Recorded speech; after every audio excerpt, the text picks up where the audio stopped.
Hey guys, my name's Khadroth, and today we're going to be going over Cait Cu Cerpriestess.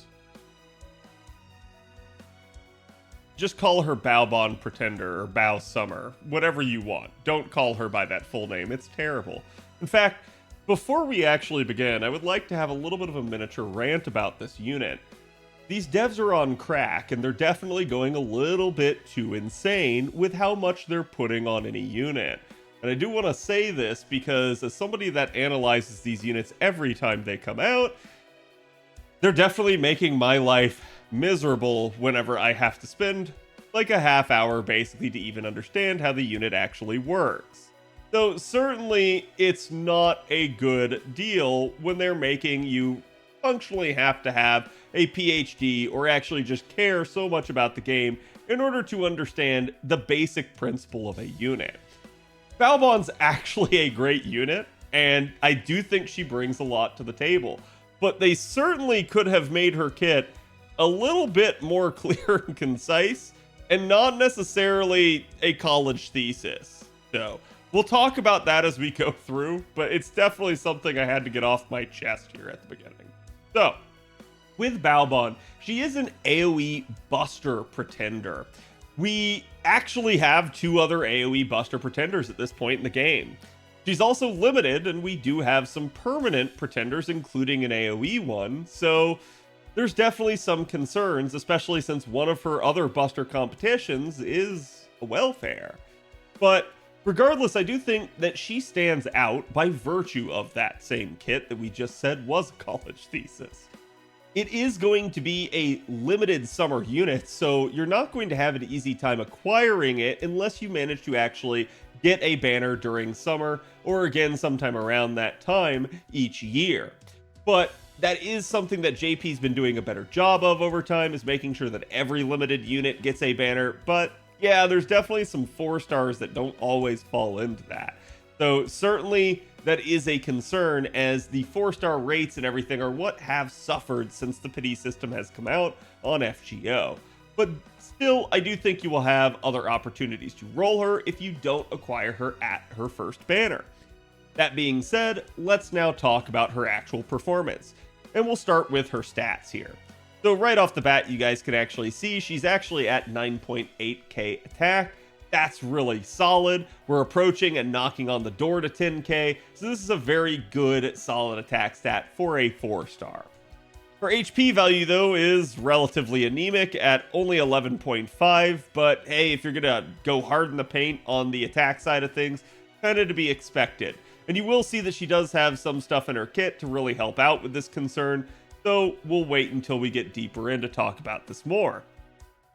She is Earth attributed. She does have 99 star absorption and 19.8 star generation here, so again, pretty average on that for Pretenders. And she does have 0.59 NP charge attack, actually the highest of all the units on her current banner. But this is because she's a Buster unit, and you pretty much know that you're not going to be, trying to rely on card performance too much for your actual NP charge. So with regards to her NP charge defense, it is the standard 3%. Her death rate is 18%, a little bit lower than average, and she is a chaotic evil unit. She is female gendered. She has the basic traits of demonic, fey, humanoid, riding, servant, summer mode servant, and weak to Enma Elish. And then in stage 3, she is a levitating servant. In fact, if you guys haven't done LB6, she is somewhat of a spoilery unit, so be careful with that.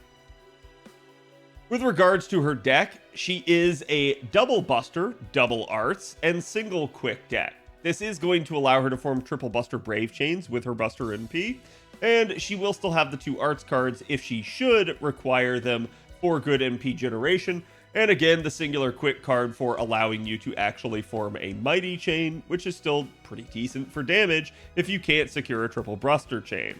That being said, looking at her overall hit counts here, everything other than the Quick card is average, so certainly to be expected for decent card performance, but her 4-hit Quick card will be good at generating stars, if not so much for damage and in P-Gen.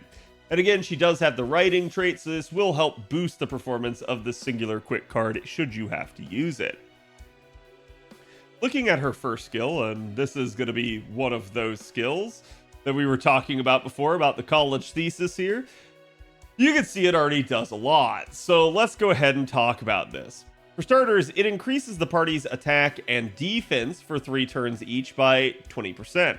And while that's not the strongest in terms of overall capability, I think the true sort of nature of this skill is actually going to lie in what the rest of it does. Now, just to quickly point out, you can 3-turn Baobhan in a Buster system, so obviously then as a result of that, we are going to be concerned with Koyanskaya and cooldowns. So looking at this skill being a 7-turn cooldown, honestly, the majority of the time, you're going to be trying to operate her in double Koyanskaya Oberon, so you're probably not going to have easy access to a cooldown reduction that's going to get you beyond that 6 count there. So having a 7 count skill means you're very unlikely to be able to double the skill up unless you have some sort of mitigating circumstance. As a result, this does mean you don't have to lore this skill should you not wish to, but it's up to you to determine whether or not that's worth. Now, again, looking at the next part of the skill here, you can see it extends the party's buff duration of HP regeneration, NP regeneration, and star regeneration by 3 turns, except unremovable buffs. So this means unless there's like a story specific buff that has the white border around it, that means that it's unremovable, you can rest assured that any of these types of buffs will get extended. However, it must be that specific iteration. And the reason this is important is because, well, basically Baobhan Summer applies these own buffs to herself with her NP. You also gain the benefit if it's someone else in the party providing these buffs. So again, because it's party-wide, this means that this buff can apply, this extension of duration can apply to other supports. This means certainly other good units like, say, Merlin and his NP, heck, even Lady Avalon could get it, but it wouldn't apply to her HP up, her max HP. Hans can get it on his HP regen and his ability to provide stars from Innocent Monster. Himiko can get it from her first skill, which actually provides 24 stars per turn. In fact, this would be kind of overkill if you're running it in somewhat of a setup of like Merlin, Baobhan Summer, and Himiko. You would have so many stars rolling around that it would actually be pretty crazy at that point. So it may be a little bit overkill. But yeah, you could end up extending the duration of all of these skills, and particularly in Himiko's case, that 3-turn duration getting extended more turns, well, it's only on a 5-turn cooldown, so you'd even be able to loop that skill a little bit. Pretty crazy nonetheless. Who it wouldn't end up applying to is a unit like, say, Miyu, who actually does things with a, like, per turn buff, where it's just like, it's like a star bomb every turn, rather than the actual star regeneration buff.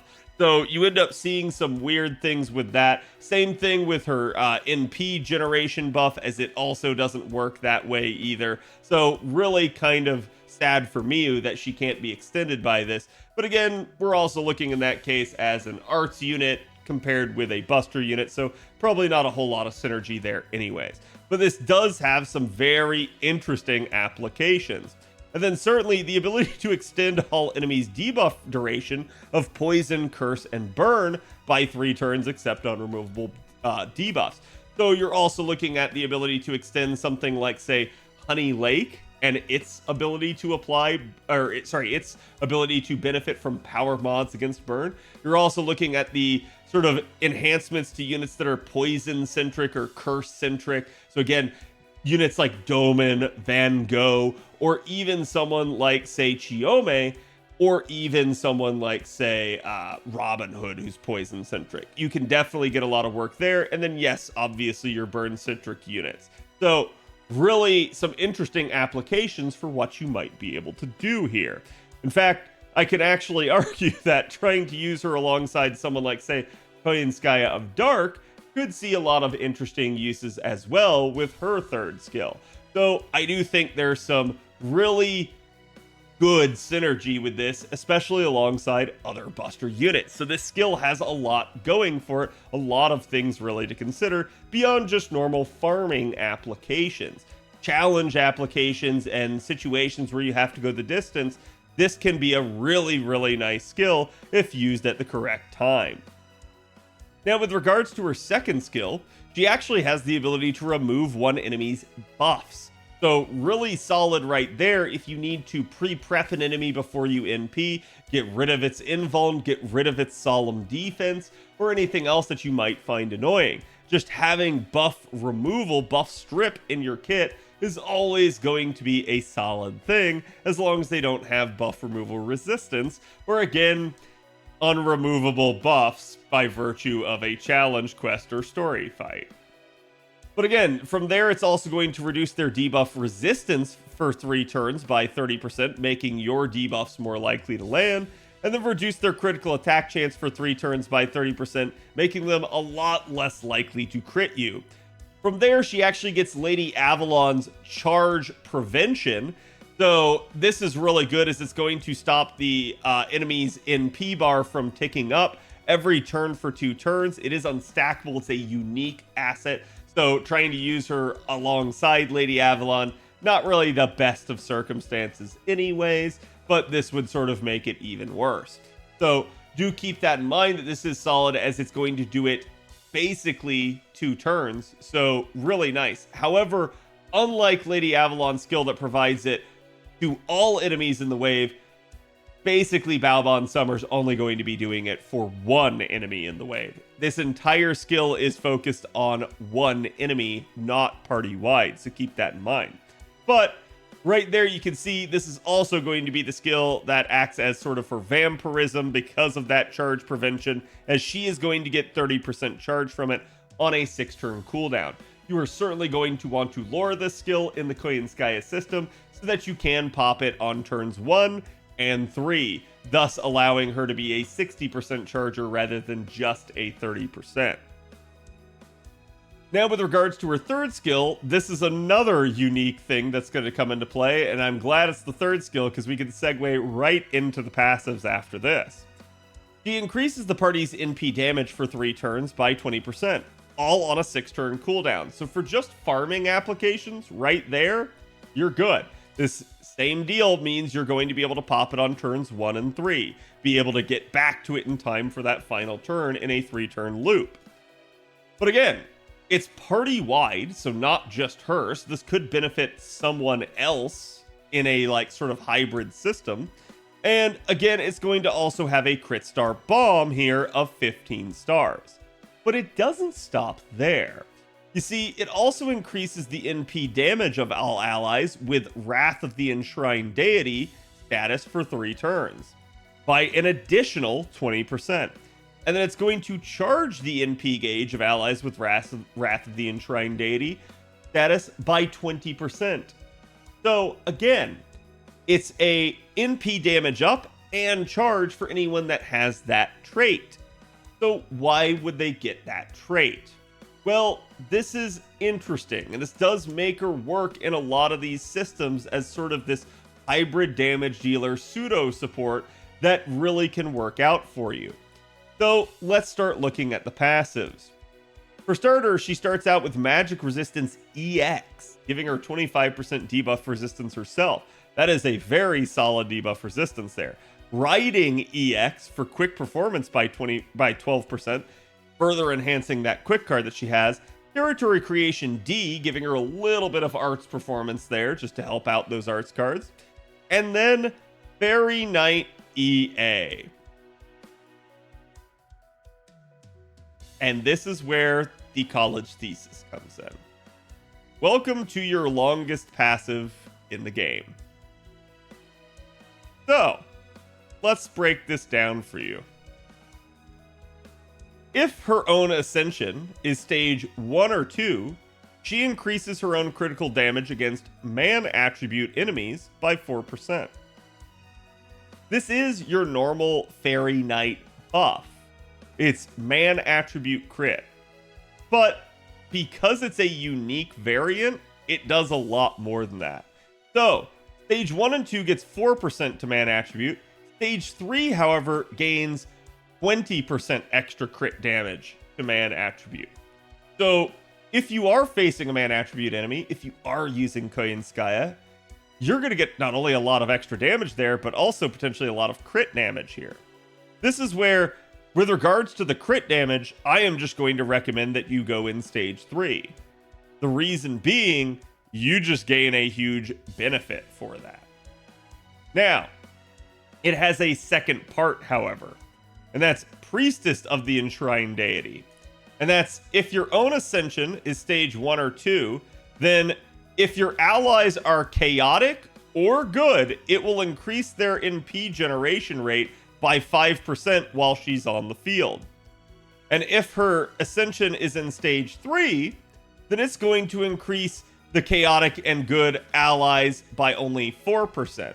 So the trade-off here between the first part and the second part is stage 1 and 2 gain basically 4% man attribute and 5% chaotic alignment and good alignment in P gain. Stage 3 gains 20% man attribute crit and 4% chaotic and good alignment. So you're only losing 1% in P gain in stage 3 to gain basically 16% more crit damage. I'm going to say that is a good trade, and you probably should keep her in stage 3. But it definitely depends on the situation that you're in.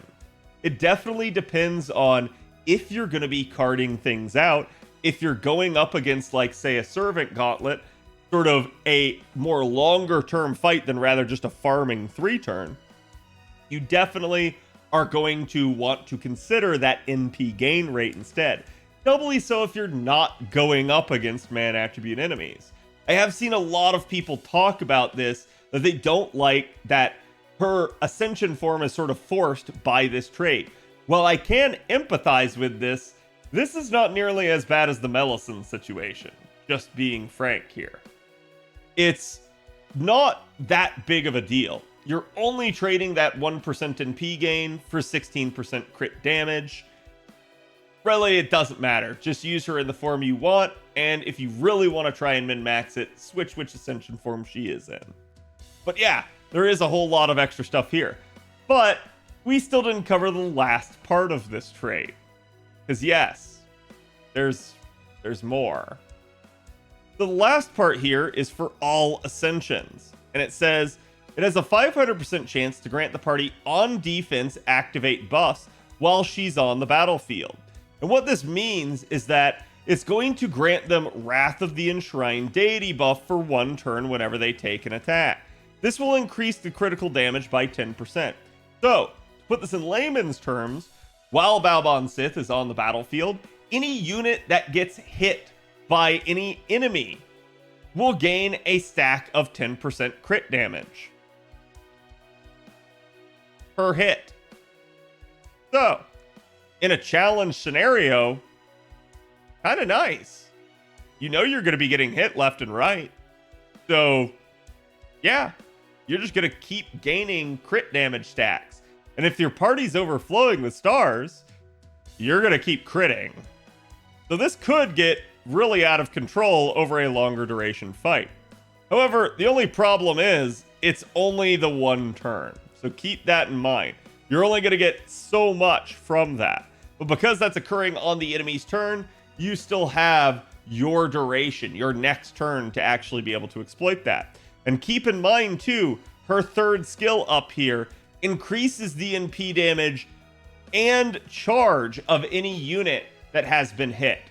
So, not only are you getting more crit damage, you're also getting more NP damage and more charge. So really a nice thing, especially since you can get back to the skill relatively fast on only a 6-turn cooldown. So, this is where I said, there's a whole lot going on in this unit, and we haven't even gotten to the NP.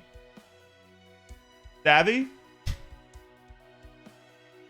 So, let's talk about the Appends. Mana loading is an interesting one for her, as technically, you don't have to use mana loading on her. In fact, you can start her without it. it's still probably going to be one of my recommendations, but you have a third append here that's anti-berserker attack damage aptitude. I would go with that. That probably needs to be your first choice. And in fact, we can make a decent argument about the extra attack finesse here being also good if you're in a challenge environment. So mana loading isn't bad, but the issue at play with her and having mana loading is that you technically don't need it like you do with other 30%. The reason for this actually lies in her NP, and I'll explain it in a little bit. So, let's talk about that NP. It is a 6-hit AoE Buster NP. It's going to, and again, welcome to the college thesis, recover own HP by 1000 every turn for 3 turns, activating first. Charge own NP gauge 10% every turn for 3 turns, activating first. And gain 10 critical stars every turn for 3 turns, activating first. So, before any damage goes out, she basically gives health regen, NP regen, and star regen to herself for 3 turns. That's where, again, her first skill can extend the duration of the rest of her effects. So, because this is, oddly enough, on a 7-turn cooldown, you could delay it if you wanted to deeper in. Just not really going to matter. You're not really going to care about some of these other things unless you're going longer than 3 turns. So, keep that in the back of your mind. She will then deal damage to all enemies. From there, she will deal super effective damage to Man Attribute. Again, really nice if you're going up against Man Attribute. This is going to make her a solid damage dealer against those sorts of units.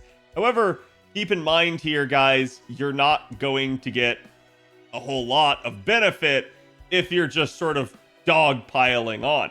Because taking Koyenskaya, you already have manpower mod there. So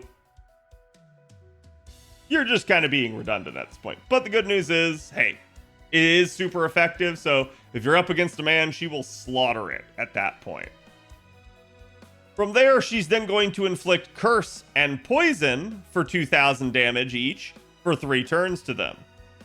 And then reduce their attack by 50% for 1 turn. So let's parse this out. Remember this first skill? This is also going to extend the duration of her NP's effects. Debuff-wise.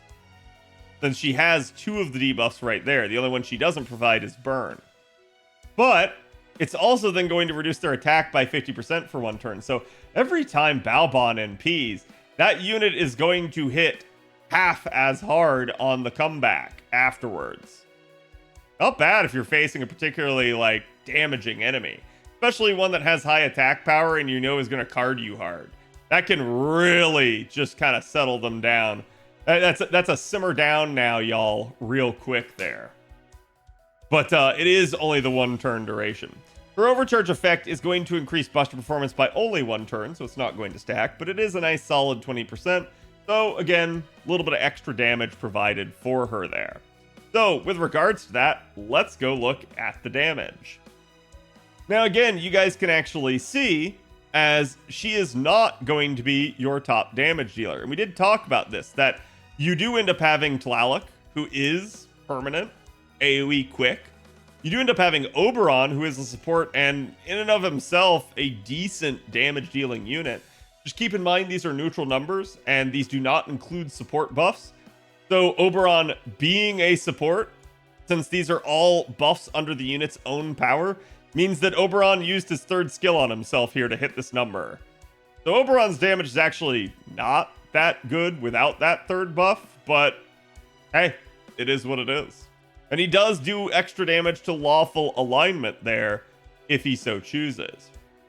But compared to, and I think this is going to be the more interesting comparison, while again, Baobhan Summer here only deals 19.3k at NP1, and you can see Eliza's down here at 18.8. The only problem with this is Eliza's a welfare, so actually 31. Now, that being considered, that would mean you would need NP5 without any additional effects to beat Eliza. But that's without any additional effects. So keep in mind that you do end up having man attribute for 31.9. So right there, if man attribute, she already beats Eliza even at NP1. If you manage to get Wrath of the Enshrined Deity, you can certainly get even more, doubly so if you combine that with man attribute right there for 37. So there is some potential scalability here, but that's where I'm going to say, just in terms of raw usability, she is usable. She does have that 30% charge, something that, again, I think Eliza is going to struggle with a little bit over time, is sort of that usability argument. Whereas I do think that Baobhan is going to have a lot of potential uses both in farming and challenge scenarios. I do think they kind of took a look at her and said, well, we can't make her more powerful than Oberon, but we can make her usable in a lot more scenarios. So I do think that's what they sat down and did, is they basically just said, hey, look, she can be your devoted damage dealer or your pseudo support. And I do think it worked for her. I can see a lot of applications for her. They just didn't need to make it as many effects as they did. So with regards to, again, craft essences that you're going to want to use on her, my go-to recommendation here is going to be cranking. This is a welfare CE that NA will get next year during the Bunyan event. Most JP players should have this. All attack scaling starts from 50%. Again, gives her NP damage of 15% and going to give her buster up of 8% right there. But if you don't end up having that, or again, you're someone who just needs something more soon, NA will be gaining aerial drive. This is not as good as cranking in terms of just 3-turning, but hey, this does have all attack scaling. It does start out from 50% gauge. It only gets 10% NP damage, but it does get 10% buster performance as well. So definitely a nice one. You guys will be able to reacquire this one from the Halloween event this year as a welfare CE.